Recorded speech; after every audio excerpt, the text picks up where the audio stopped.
Friends, Father Frank Pavone here, National Director of Priests for Life. Welcome to our program and welcome to another episode of this series in which we are examining the briefs that have been submitted to the Supreme Court in this all-important abortion decision, the Dobbs case coming out of Mississippi, Dobbs versus Jackson Women's Health Organization. Today, we're going to talk with a longtime friend and ally in this great fight for life and faith and freedom. He is Vice President of the Thomas More Society and General Chief Counsel as well. Our friend from Illinois, from the Chicago area, Peter Breen. Peter, welcome to the program. Hey, thanks for having me, Father Frank. And I want to tell our viewers also, of course, you served in the state legislature there in Illinois, not an easy state to maneuver with the challenges we have on these various issues. But you served for 4 years as a state legislator, and you were also the floor leader for the House Republicans. So I remember talking with you during the course of those years and the many things you did. But you really stood strong as a light in the darkness. So thank you for that as well. Sure. And I'll tell you, as tough as politics is and as depressing as it is probably for folks, particularly in blue states, there's still a lot of work that can be done by good principled legislators. So don't disengage. Now is really the time to re-engage, especially when you feel the worst. Usually that is the time when you need to be the most active. It's so true. Yes. And thank you for that reminder and that witness. So I have in my hand here a document that you are very familiar with. Of course, you work closely with our other good friend, Tom Brecka, there at the Thomas More Society. This is the brief that the two of you submitted to the U.S. Supreme Court in this current Dobbs case. And I want to go into some of the legal arguments and have you break them down for us. Before we do that, for our viewers that aren't familiar with Thomas More Society, tell us in a nutshell what it is. But the Thomas More Society exists to restore in law the respect for life, family, and religious liberty. We've been at really officially for almost 25 years, but really with the work for Joe Scheidler in the Now v. Scheidler case, it goes back, it stretches back now. We're talking 40 years, where Tom Brecka, who was our founder, started doing this work on the side. He was a business litigator, very well accomplished.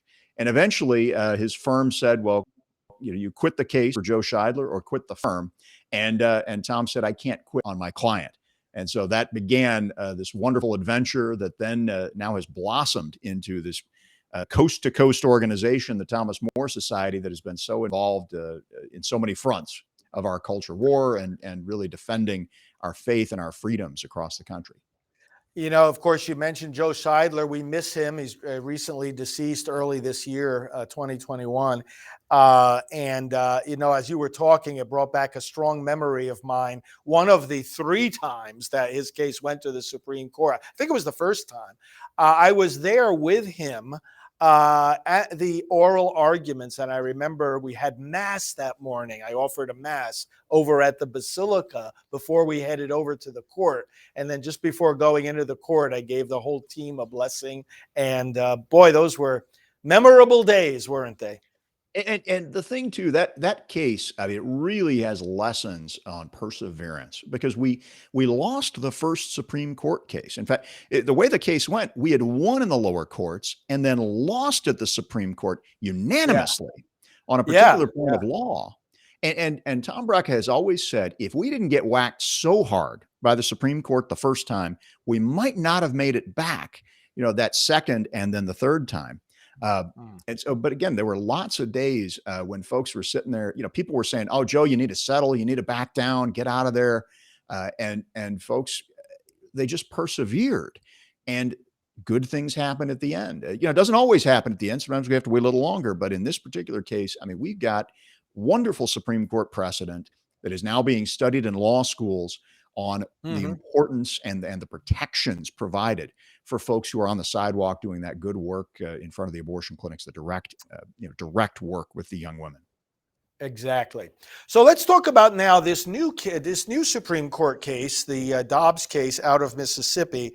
I mean, essentially, they're reviewing a very, very basic question. May the states protect the unborn prior to viability? That, in other words, is the is the question they're looking at, and really that does involve a fundamental question of whether the court will, as it now has the opportunity to do, actually reverse Roe versus Wade. I want to walk with you through the arguments that this brief makes, Peter, and have you explain some things. First of all, the abortion side, of course, they're looking at abortion as a fundamental right.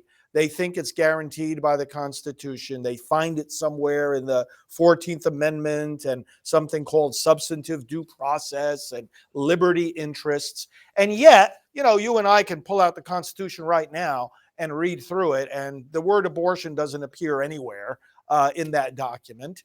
And so explain to us this concept, because you address it right here in the brief, that if something is not explicitly in the Constitution, constitutional lawyers will look at, well, is it deeply rooted? Is this freedom that you're claiming to have, in this case, freedom to have an abortion, is it deeply rooted in the history, in the legal traditions, in the practices of America? Where does that principle come from?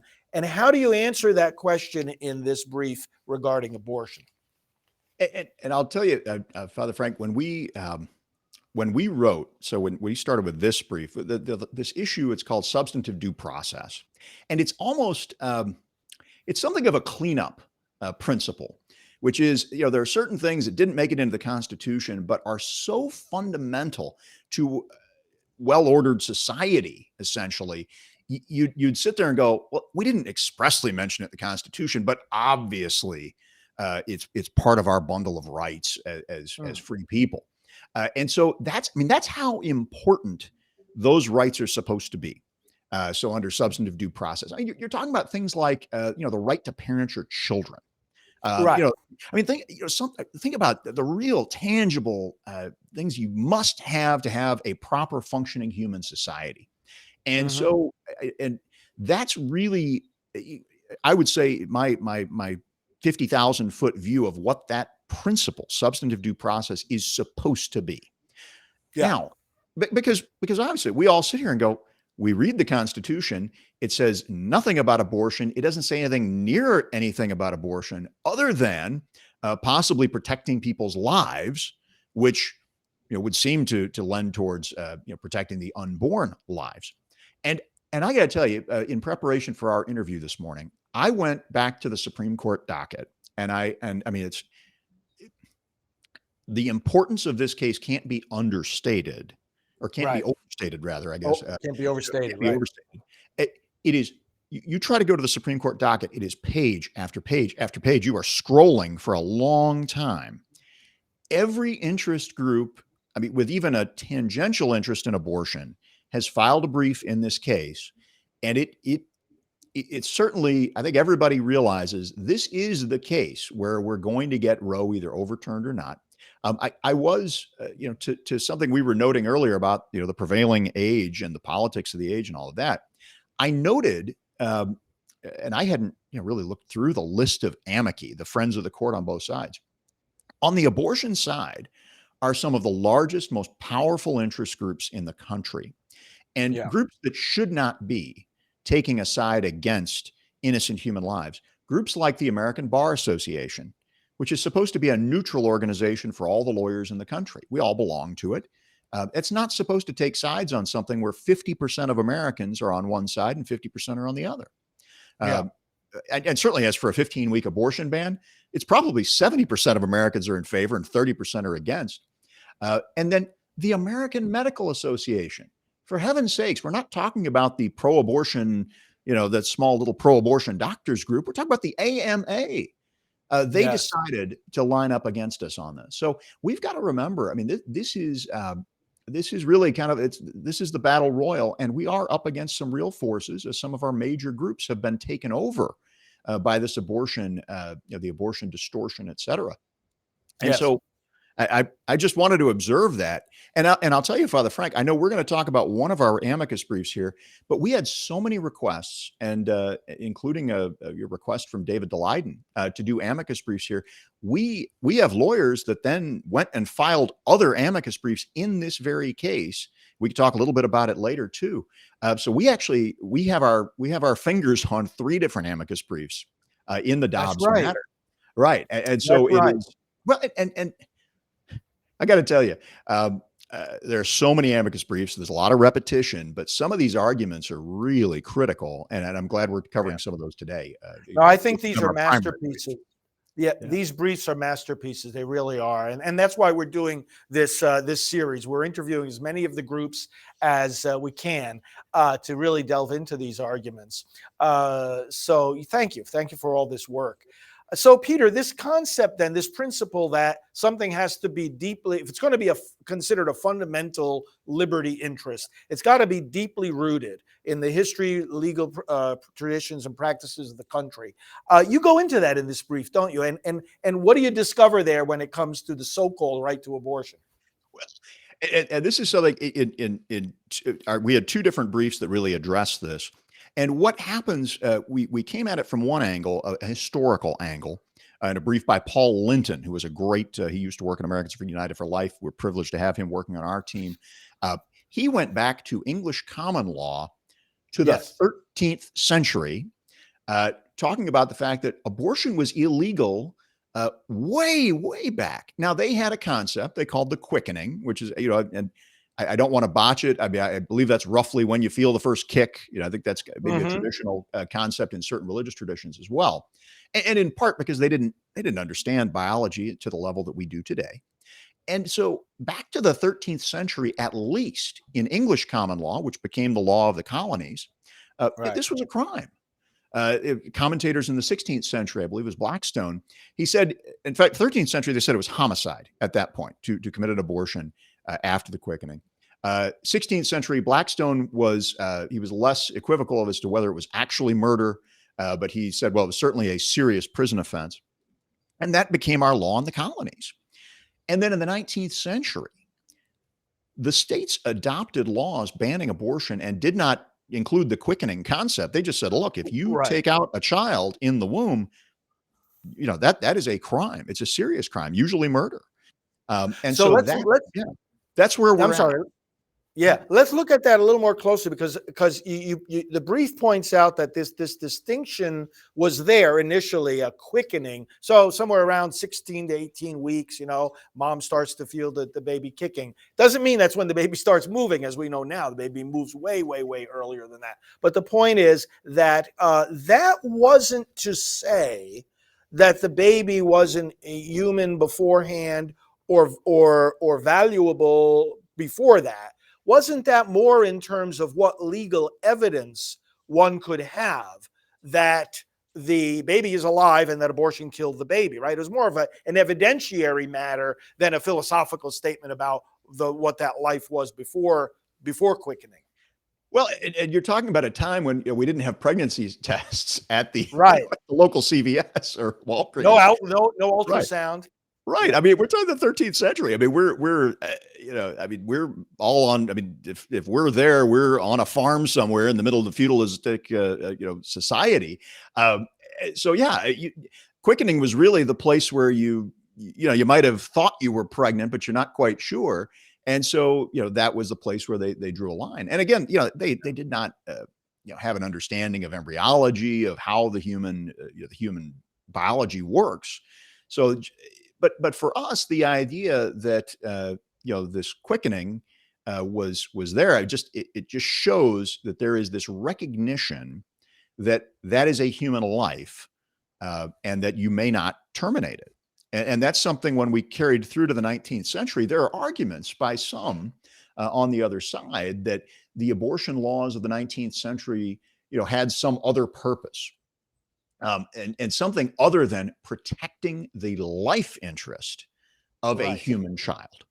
And Right. that is something. And I mean, look, I got to tell you, one of the fundamental problems of abortion, and we've when you talk to people, we get ourselves so twisted up because you have to try to explain away the murder of an innocent child.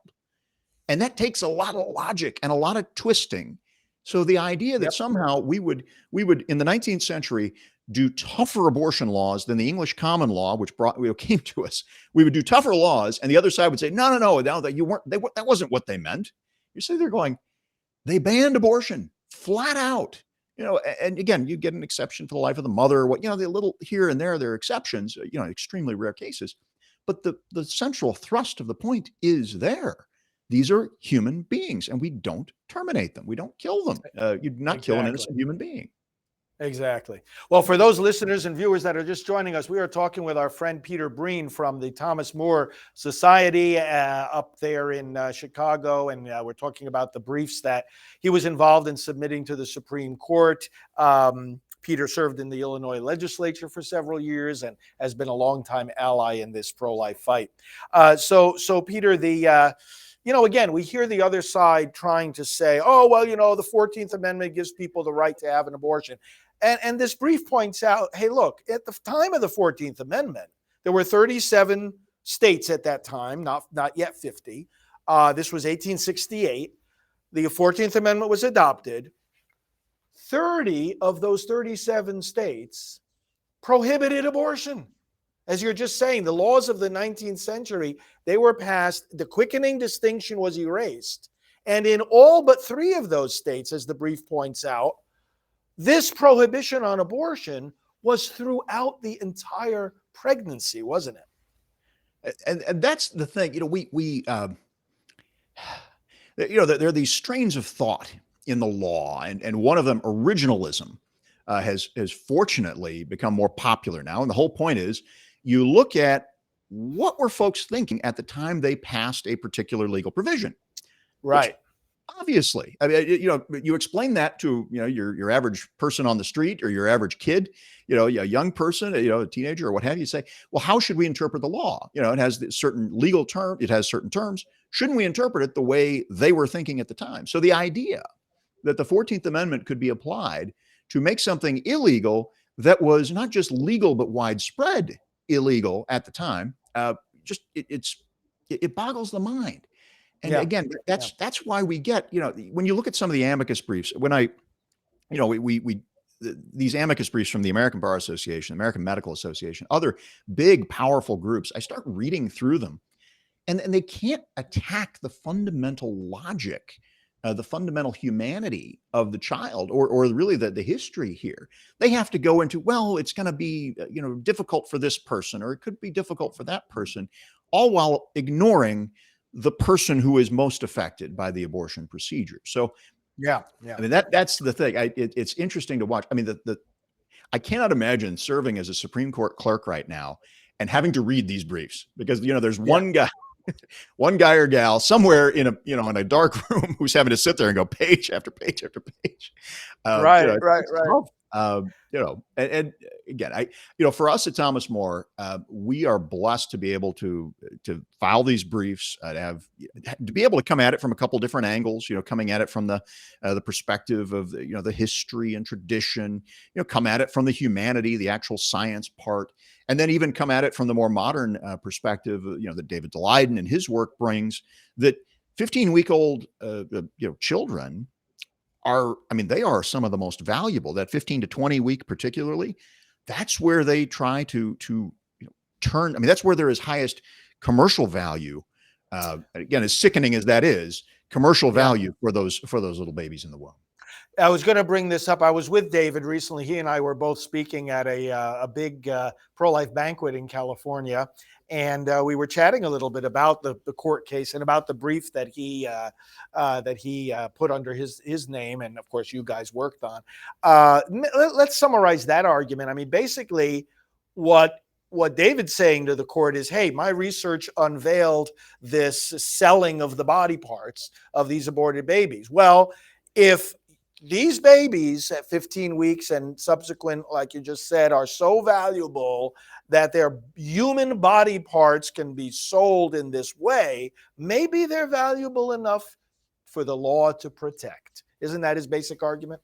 That is. And so when you're filing an amicus brief, there are a couple different reasons to file an amicus brief. One is to, so we've got one brief that was more of a history lesson, because the Yeah. history in Roe v. Wade, and I know Clark Forsyth and some others have really gone deep in this, and Paul Linton, who had worked with Clark, who was our brief drafter, they've gone deep on this stuff.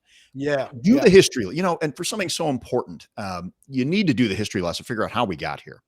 So that's important. Others, you can provide a scientific expertise. Our brief on the science was more that way, and we've been doing a lot of science briefs in other contexts, and so we brought that expertise in here. And then sometimes you do something where you maybe bring a different angle that folks had not thought about, and you're bringing in a practical, something from almost ripped from the headlines, and that's what Right.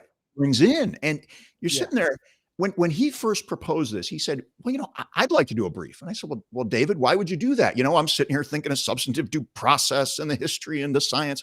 And he said, "Well, these are the most valuable babies to the fetal tissue companies." And I mean that realization, and they are valuable because they're human. Yes. That is an incredible little. I mean, for all the time we've been doing this, for the decades we've been fighting the fight, that particular insight was probably one of the few new insights I've seen from the legal front. And so that's why it was so, I mean, just it was vital to get that in front of the court. And you never know Yeah. what's going to catch folks' attention.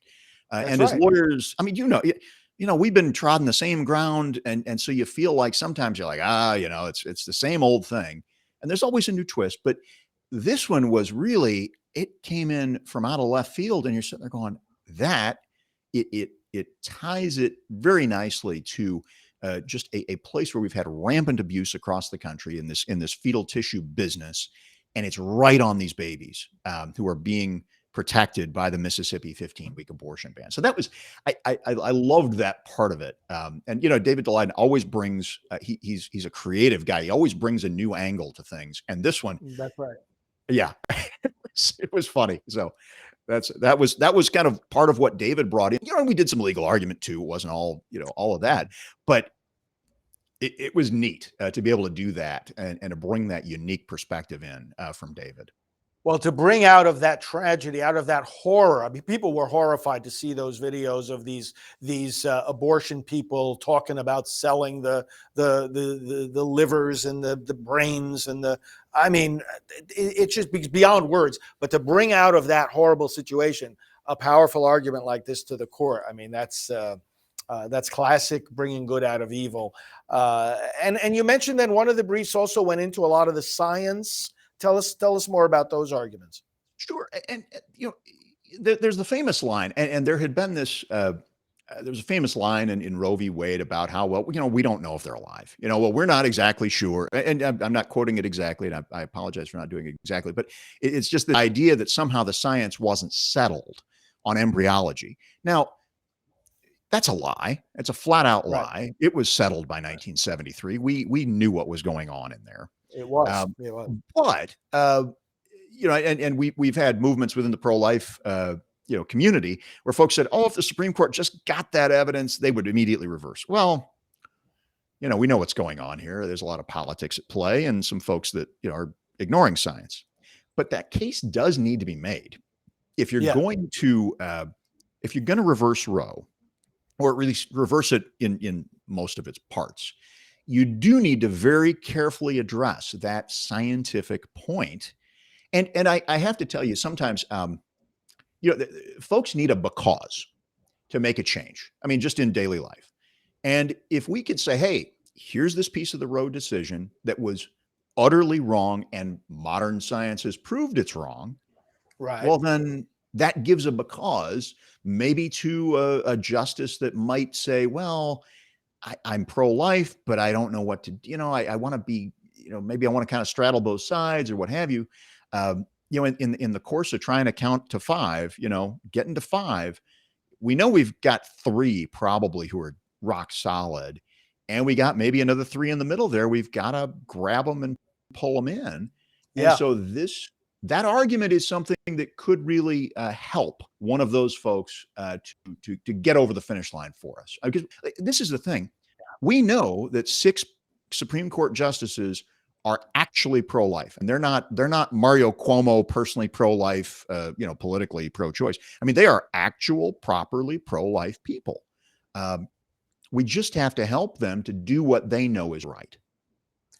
Well, Peter, that's where this is going to take a lot of courage on their part. I mean, I look at these arguments and it's like, it's not just showing that Roe v. Wade is wrong constitutionally, historically, medically. It's showing it's just obsolete.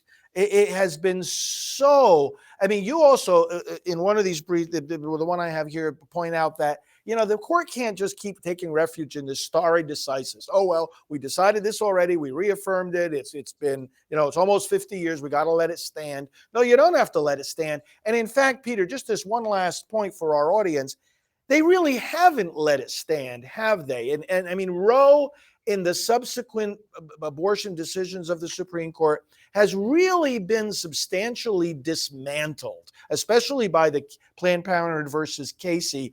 Tell our viewers in a nutshell, I mean, some of the ways I got rid of the trimester framework, for example. It's changed the standard of review. I mean, Roe really has been substantially dismantled already, hasn't it? Yes, and to some extent, though, we still, as much as the trimesters might not be right there, we're still laboring under that framework. So it's even if it's not in, it's being observed as if it were there. And so now, As if it were there.